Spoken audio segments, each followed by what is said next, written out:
Bom, a intenção então é fazer uma revisão de redes aí, vou usar uns desenhos aqui, né? E também utilizar aí as questões que eu passei para vocês, eu vou de certa forma corrigir elas, fazendo uma revisão geral do nosso conteúdo aí. Vamos começar pela base, né? Rede. Então o que é rede? É um computadorzinho interligado em outro computadorzinho. Então comunicou dois computadores ou mais, a gente já chama aí de rede. Lá no início, a gente vai passando pela história e já entendendo os conceitos. Lá no início, a gente tinha aí, né, os primeiros computadores ligados aos IMPs, que eram os processadores, era o protótipo de roteador que a gente tem hoje, né? Era um equipamento caro, tudo, mas beleza. Então você ficava confinado a um espaço físico que você tinha que ligar todos os computadores a esse IMP, a esse computador, né? Então tinha vários computadores aqui, todos eles estariam ligados a um IMP. Todo mundo ligado lá no IMP, e o IMP faz eles comunicarem entre si.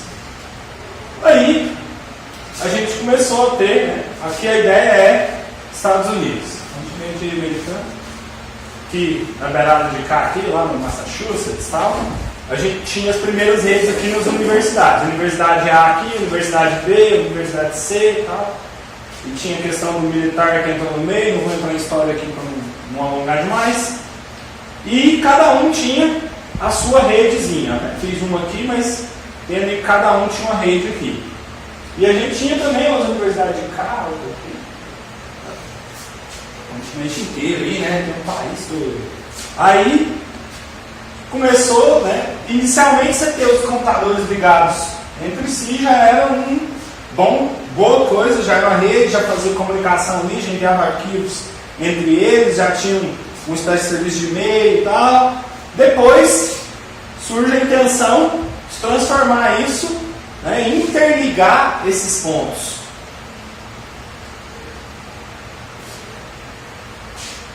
Interligar essas redes, essa rede, ligar essa rede, essa rede.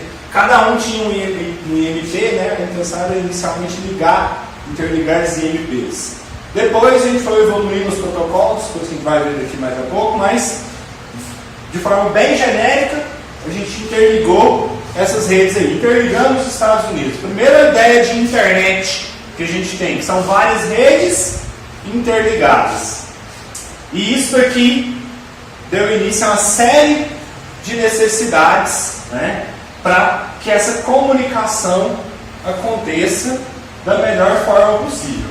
E aí a gente já consegue começar a entrar nas atividades. Bom, primeira atividade, responda com suas palavras por que foram criadas as classes de endereço IP. Né? No exemplo aqui que vocês viram, já tinha os computadorzinhos. Aqui a gente começa a ter uma primeira questão que faz sentido eu ter endereço IP. São várias, mas vamos começar por essa pequena parte aqui. Bom, a gente sabe que o IP é um recurso limitado. Por que eu crio um número telefônico? Por que eu crio placa de carro? Por diversas razões, mas entre elas, para identificar cada um deles, o IP serve para isso, para identificar, porque quando eu for comunicar eu preciso saber com quem que eu estou comunicando, saber o endereço, né? E também para questões de segurança também, para eu saber quem que é que está usando aquele endereço, em qual momento, né? E também por questão de geografia, para eu saber de que local mais ou menos que é aquilo. Quando você vê um número telefônico no seu celular, você já sabe de que país que é, de que estado que é, de que operadora que é, né? E sabe que os últimos números ali são da pessoa. A mesma coisa com o IP. É um endereço, um código numérico, são 32 bits divididos em 4 octetos. Então, por exemplo, 192, que é um octeto. Por que é octeto? Porque tem 8 bits aqui, 8, 0 e 1 aqui. Então, 8.168.2.0, por exemplo. Aqui a gente tem 32 bits, 8, 16, 24, 32. E esse endereço eu vou utilizar a máscara para dizer, né? Aí entra nas classes para dizer se é classe A, B ou C. E também a gente vai ter dentro dessas classes a diferença de público e privado. Então, além da distinção de A, B e C, existe a distinção de público e privado. Isso vai possibilitar tudo aquilo que eu falei para vocês. Possibilitar identificar os dispositivos, entregar as mensagens, ter a segurança de saber em que local geográfico está o dispositivo, porque a distribuição desses endereços feita pelas organizações que fazem aí essa distribuição, ela é feita visando isso. Cada espaço, cada trecho dos endereços distribuídos para uma determinada região geográfica. Por que precisa ser assim? Porque eles são limitados. Igual a placa de carro, você vê a primeira letra, você sabe de que estado que aquele carro ali vem. Então, por que foram criadas as classes de endereços? Porque é um recurso limitado, porque ele precisa ser dividido de forma organizada e porque nessa organização eu consigo também garantir segurança, sabendo aonde que esse endereço é utilizado, qual empresa que está cuidando desse endereço e, em última sequência, qual o usuário, né, que estava com esse endereço naquele momento, e por uma questão também, né, de organização aí desses endereços, de identificação de cada dispositivo. Depois, e claro, né, lembrando a questão do público e privado, para que eles sejam possíveis de suprir a nossa demanda, que é muito maior hoje em dia já que o número de IPs. Então a gente tem o público e privado, de forma que o privado são pequenas faixinhas no A, no B e no C, e enquanto o público é a grande maioria dos endereços, porque na internet a gente tem muito endereço e não pode jamais repetir, porque ela é como se fosse uma grande rede, onde cada dispositivo, cada ponto de acesso tem um endereço único. Já as nossas redes privadas, né? A rede privada eu posso repetir. Eu posso ter uma rede privada com endereço IP idêntico a outra rede privada, porque elas não entram em contato diretamente uma com a outra. Se eu entrar em contato com uma rede privada para outra rede privada, teria que ser através da internet, ou seja, eu transitaria de um IP privado ali da minha rede para um IP público. E aí o IP público comunicaria com o outro IP público, que é da internet da casa da pessoa, entendeu? Então as redes não entrariam em conflito, porque as privadas elas não se conectam diretamente. Então é para isso que foram criadas as classes e a definição de público e privado. Dê um exemplo para o uso de cada classe de IP. Bom, a gente viu lá que o que difere das classes é classe C, ela vai ter poucos endereços, né? 254 endereços possíveis lá. Então, claramente a classe C é para uma rede de até 254 dispositivos, uma rede consideravelmente pequena. Ou seja, o uso doméstico, o roteador doméstico quase sempre vai vir classe C. Classe B, quando a rede aumenta. Tem uma instituição média ou um pequeno provedor de internet, algo assim, vou lá, coloco classe B. Isso a gente está falando de rede privada, vamos diferenciar aqui. Então, rede privada, estou dando exemplo de rede privada, rede privada nessas classes. E classe A, já é mais complicado você precisar de classe A numa rede privada, porque a classe B já tem lá 65 mil dispositivos possíveis. Então, teria que ser uma rede privada de enorme porte ou se usar por alguma outra razão, né? Mas dificilmente você vai ver uma rede privada classe A não seja também a questão de má configuração, a pessoa achar que não tem relevância, vai lá e toma uma privada classe A dentro de casa. Funciona? Funciona. Só que seu broadcast está disparando, está trabalhando ali, lidando com uma faixa imensa de endereços sem a mínima necessidade, né? Ele podia estar restrito a uma faixinha classe C lá, que é menor. E então os IP privado é uma forma de a gente ver ele seria assim, nesses três níveis. E o público já é diferente, porque o público, o objetivo é localização geográfica e distribuição organizada de endereço. Porque o privado ninguém distribui, né? Você põe na sua casa. Não é uma distribuição externa, não tem uma organização que cuida disso. Agora o público, né?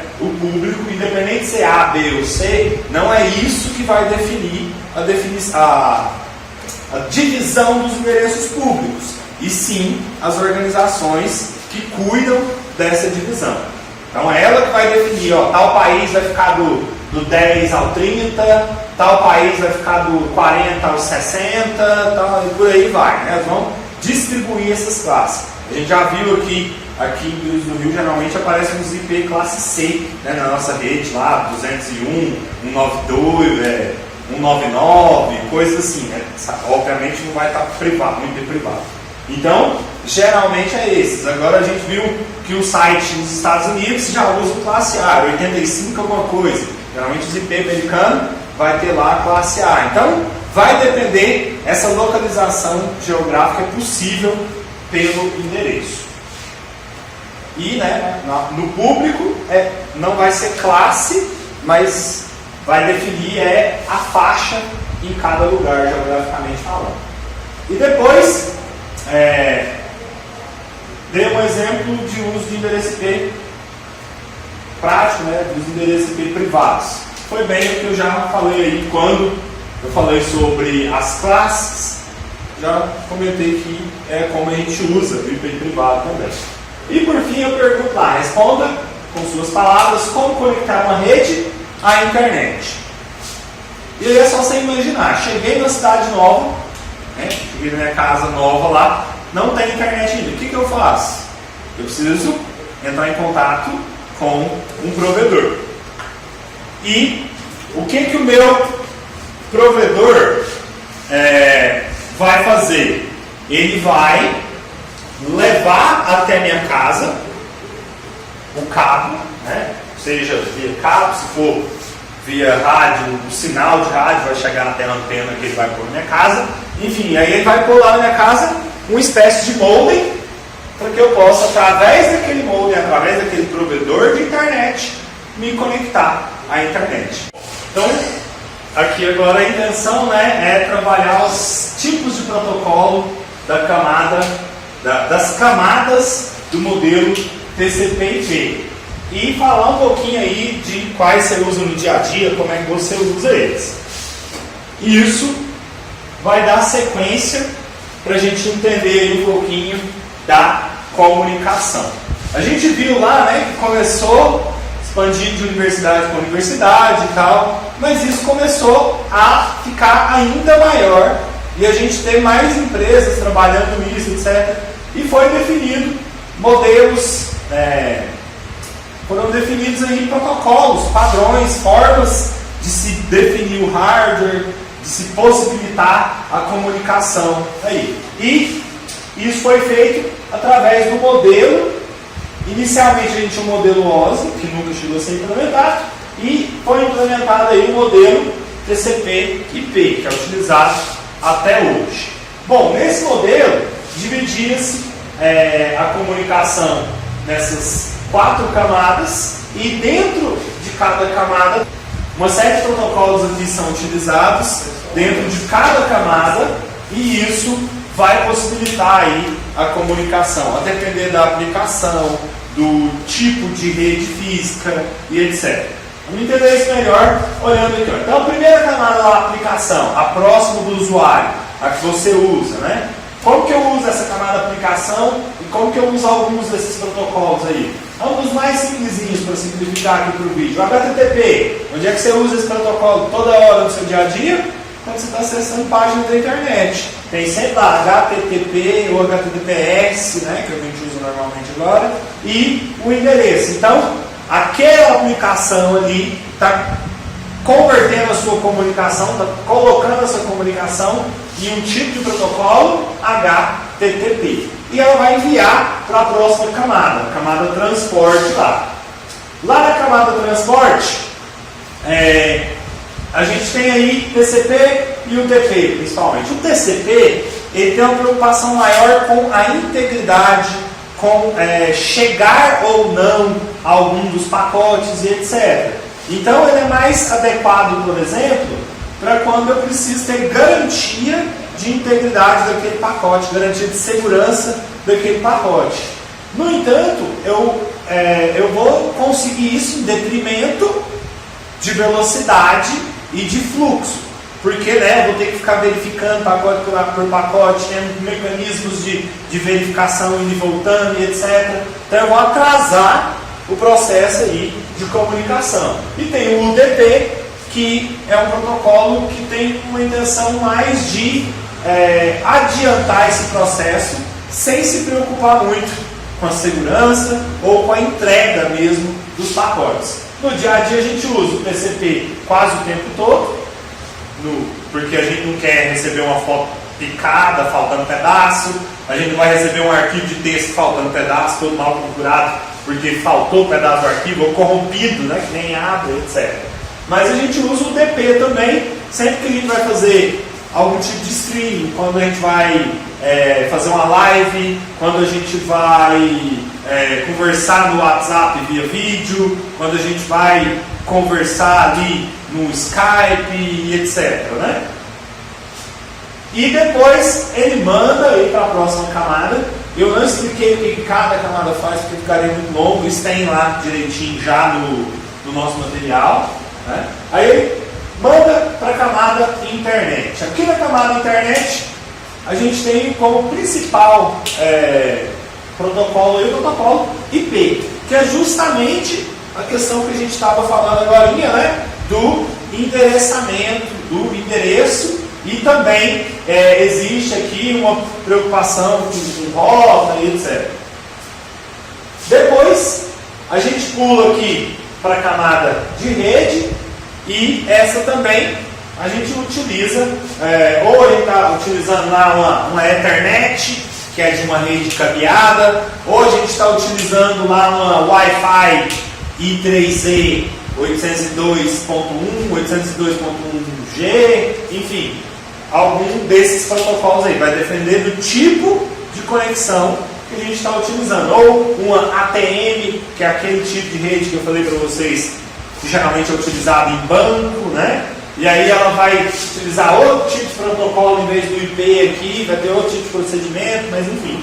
Então, esses protocolos são diversos, porque vai ser para cada tipo de aplicação, para cada tipo de rede, para cada tipo de necessidade, você vai ter um protocolo já definido. Então, nada da comunicação é descoberto o que vai ser feito na hora. Tudo já tem um protocolo definido, e por isso que qualquer empresa que quiser fazer um dispositivo hoje não precisa descobrir como que a comunicação digital é feita. Essa comunicação já está toda descrita de forma aberta, de código aberto, de todos esses protocolos aí.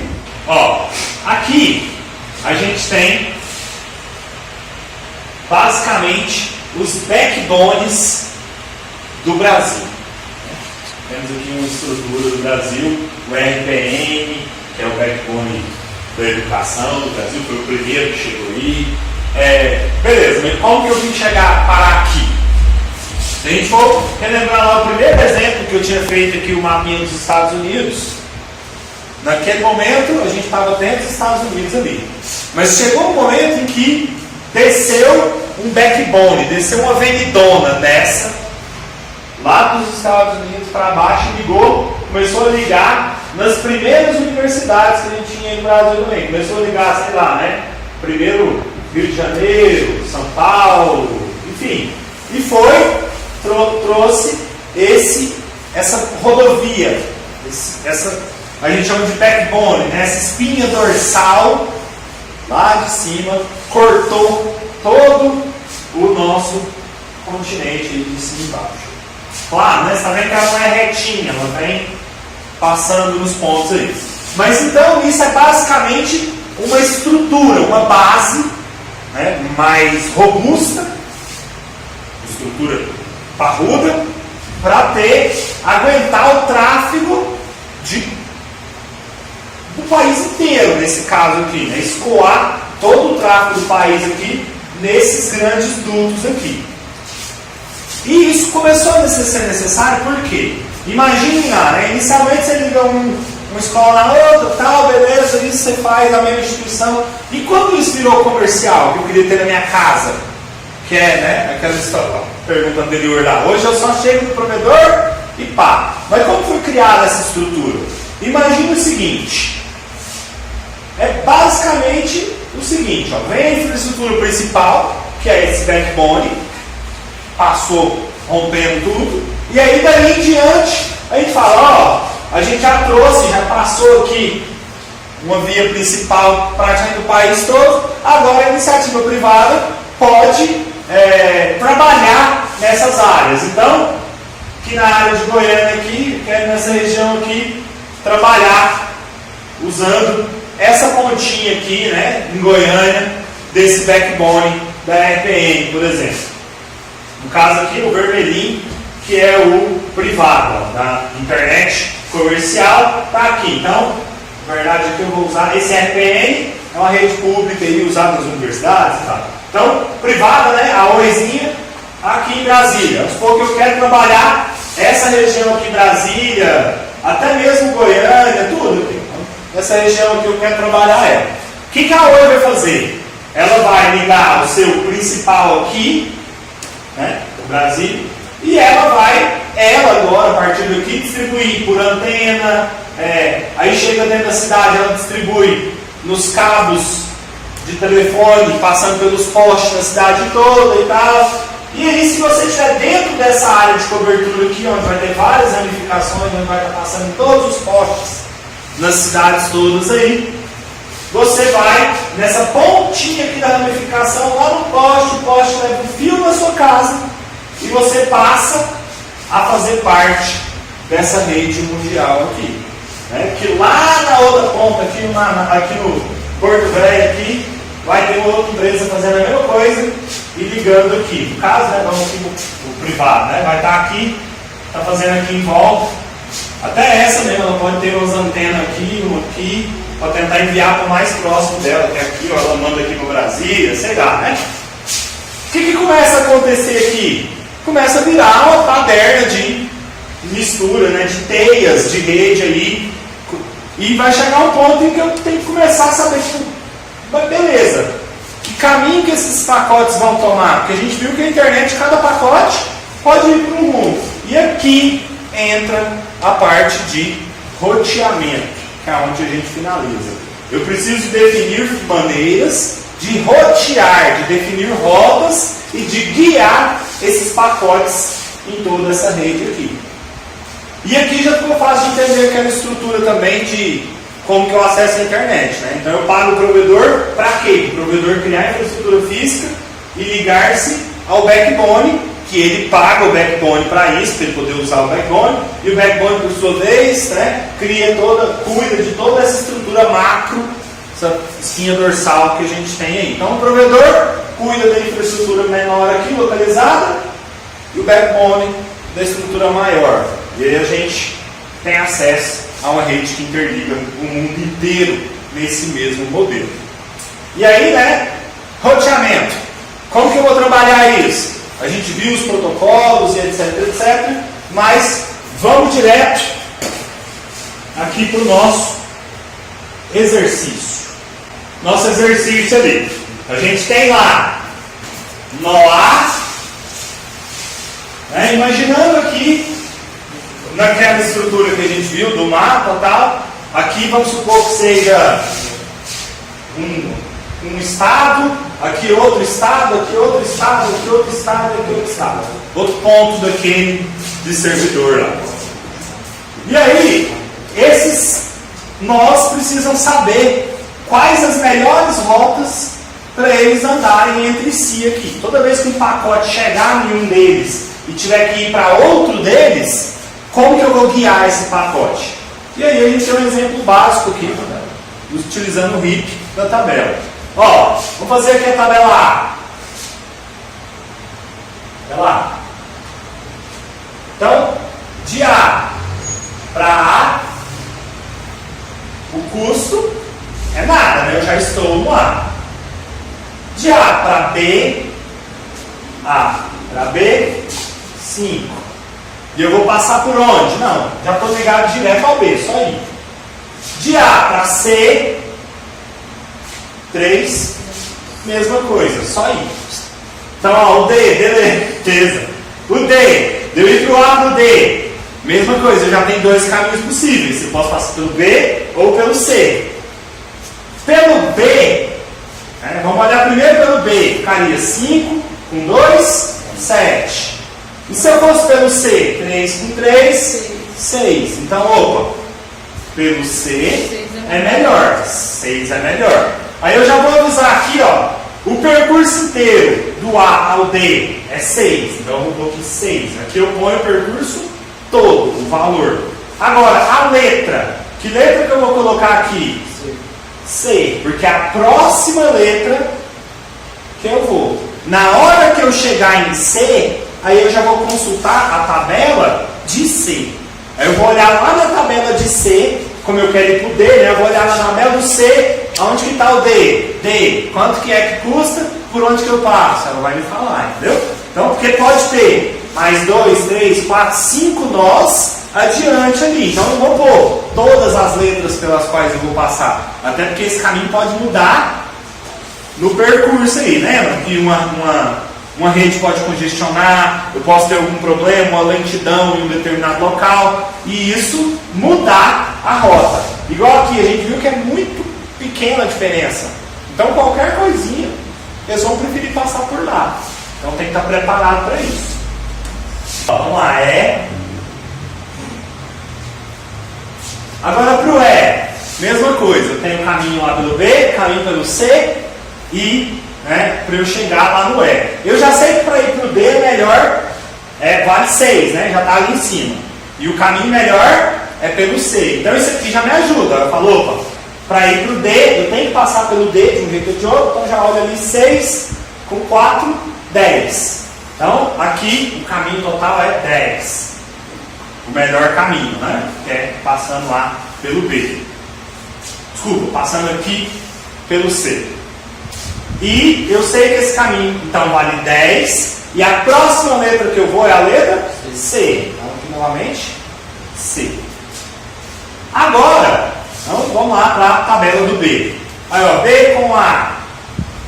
5. E está ligado direto. B com B. Zerou, que é direto dele. B com C. B com C. I. Pode ser por aqui, 2, 5.